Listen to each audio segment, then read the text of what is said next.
Hi, welcome to a very simple Photoshop tutorial. In this tutorial I would like to show you a combination of three things. First of all, layers, the basic usage of layers, then masking those layers, and adjustment layers, so that you know what to use for which and basically get the whole idea how the graphic compilation is done. This is a very basic tutorial for beginners, so don't get your expectations too high, okay? Well, first of all, I'm going to start with a blank document. I already have a few pictures ready to use in the graphic. So I'm going to start with using this picture as a background. So I'm just going to copy it into my blank document. So this is the background. And here you can see that I already have one layer, or I started with one layer and now I have filled that layer with the picture. So I'm going to double click on the name of the layer, which is layer 1 at the moment. After double clicking I can rename it to, I don't know, forest, let's say. Okay, I have my first layer.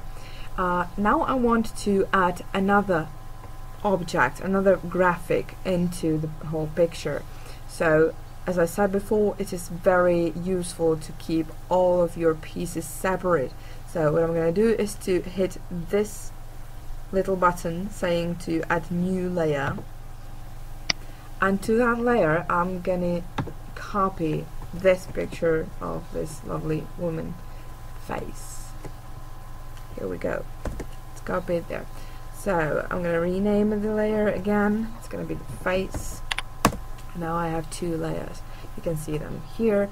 Now I have the face layer active, so if I use this move, select and move button, and I use this tool, I'm going to move with that layer, with the content of that layer. I'm going to switch to the forest layer and I'm going to move it. I'm going to be moving only with that part, which makes it very easy for me to work with. You know, because if I had them all together, it would be very difficult to change positions or to do any other things that you want to do. So with this face, what I want to do, basically this is what you should start with, is to get the whole idea of what the outcome should approximately look like. So my idea is to blend the woman's face into the forest, so that she looks like some kind of a forest fairy or something like that. Okay, so I'm gonna blend it. If you want to blend a piece of something into something else, the most work for you would be to cover the edges, you know, so they would actually blend into the image underneath.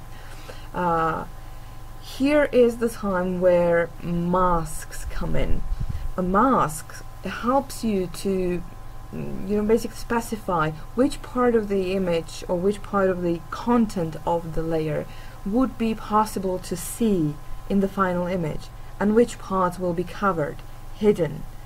The point of the mask is that it is non-destructional. It's non-destructive. To whatever you do in the mask can be returned, could be deleted, could be set up back, and you are not touching the source image. I'm going to show you. There is again a button for creating a quick mask, so I'm going to click on that and you can see a little icon here, which means this is the layer and its content, and this is the mask. If I only select the layer by clicking on the row with the layer, automatically you can see a little frame around the layer icon. So now if I started drawing or doing anything, I would be doing it right in the source image, in the woman's face. But if I only want to do something with the mask, I need to click on the icon of the mask, and now you can see that this is selected. This has the frame around. Okay, so I'm going to select this, and the mask basically works like this. Whatever is white can be seen. Whatever is black is hidden. So now we have the mask all white, which means that everything can be seen, and you can see here that the whole picture can be seen. So if I, for example, take my brush, or you can choose any other tool like the fill or gradient tool, whatever you want, and I'll start painting. For example, I make a big black dot here. So now you can see that here in the icon of the mask there is a black dot, and exactly where the black dot is in the mask, the part of the content of the layer is now hidden. Hidden means that it is not showing up, so we can see through it to the layers that are beneath, which is now the forest. If I switch off the forest layer, you can see what it looks like.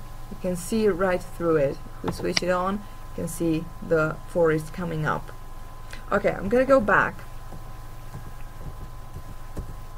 Alright, and I'm gonna start again because this is not what I want to do. I don't want to have her nose disappear in the forest.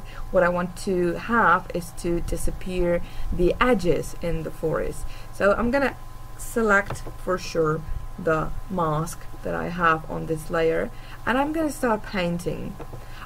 Just for the purposes of this tutorial, I'm not gonna spend much time on playing around with details. If I wanted to do it right, I would spend much more time by doing the blending, but right now I'm just gonna very quickly do that.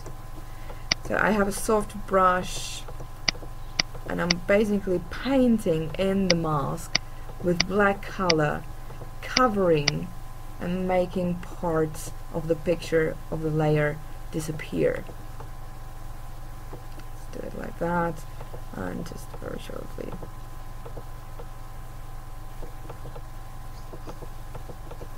Okay, this is something similar to what I wanted to do. So I'm gonna hit the move tool button, and I'm gonna place the hat somewhere around here, I guess, something like that. Maybe a little refinements could be done to the mask again, because there is still a little piece of edge coming out here. Okay, something like that. So that's my image, that's what I wanted to do.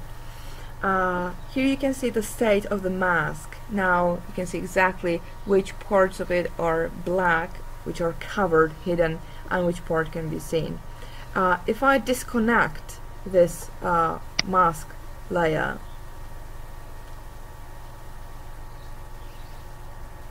now the layer can be basically moved to any other layer that you have. If I put it back to the face and I again connect it, you can see the chain here. It is applied directly to that picture, to that layer. Alright, another thing, this basically looks nice with the blending and all, but what I want to do is to make the face mostly disappear or fit in the image. Now it looks pretty unnatural, you know, the green environment and the woman's face, which is a lot pink, red, something like that. So I wanted to put it in. So what I could do is I could take this layer and take this picture of the lady and basically colorize it to make it more green so that it would fit in.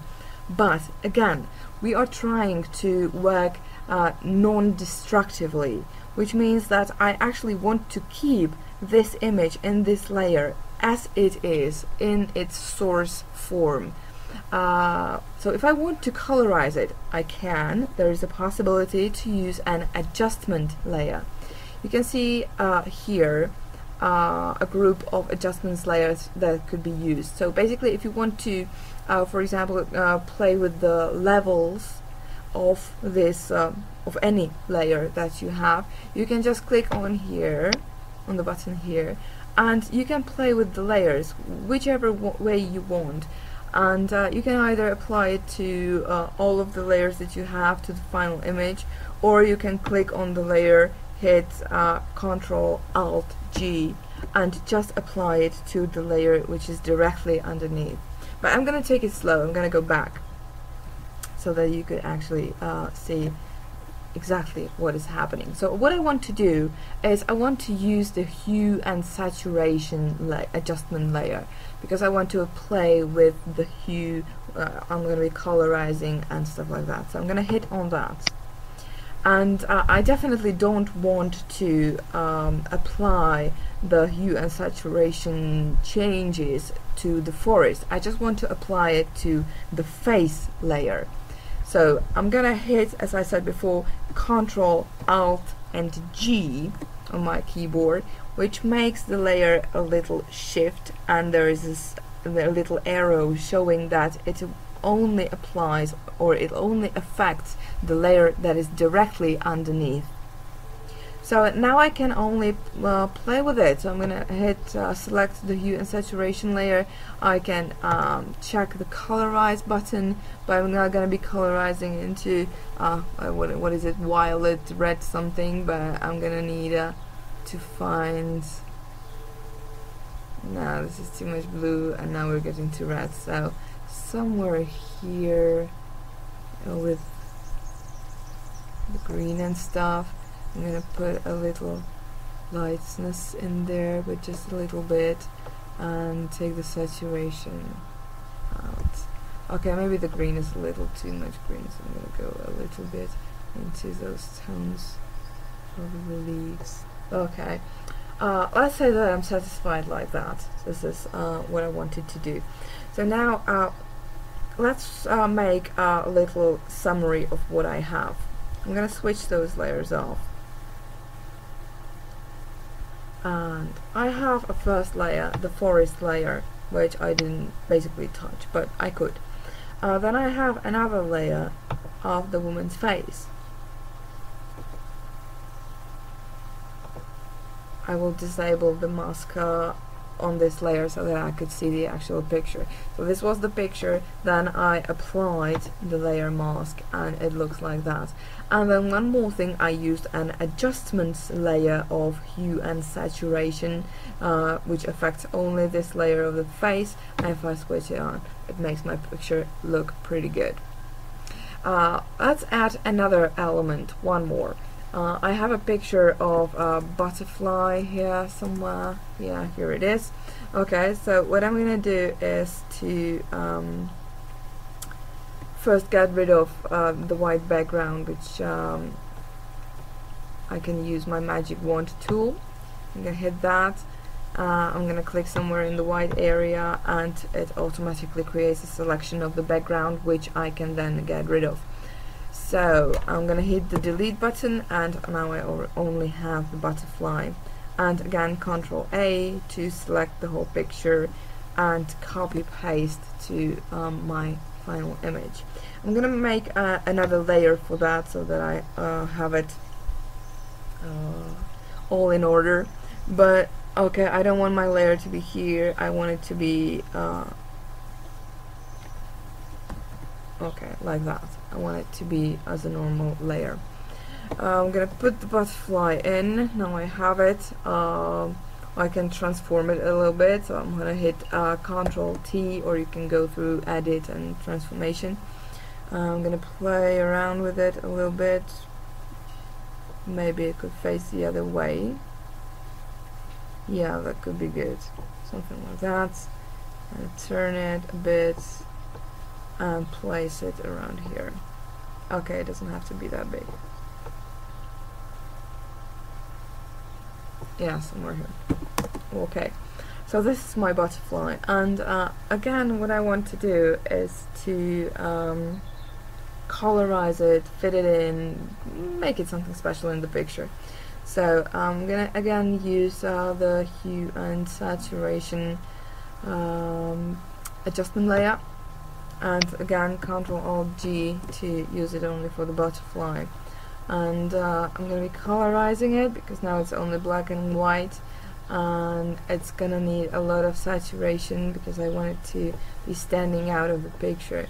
And now it's just about dragging the hue and choosing the color that you like for the picture. Okay, I don't know which one to choose, but let's get crazy and make it blue. Cold blue. Alright. Oh, let's make it a little lighter. Just a little bit. It's all about playing around with the tools, guys. So it's not like you just touch everything for the first time and you exactly know which level, which number, which amount. You just play around. You drag a handle there and back, and you look for yourself. You look for what is good for you, what you want it to look like. And alright, another thing I could play with is, when I select the butterfly, is the opacity. It's the opacity of the butterfly, of the layer. So I could take it down a little bit so that it creates sort of a butterfly ghost type. But I don't want to do that. It's not my personal favorite, so I'm gonna leave it like that. But it is possible to play with opacity. You can even play with the fill, but that's only up to you and up to your idea. So this is it. So we have layers, normal layers with content.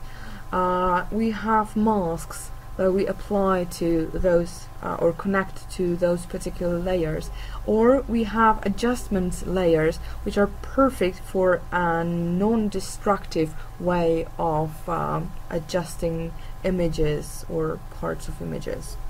So that's all from me now about layers and masking.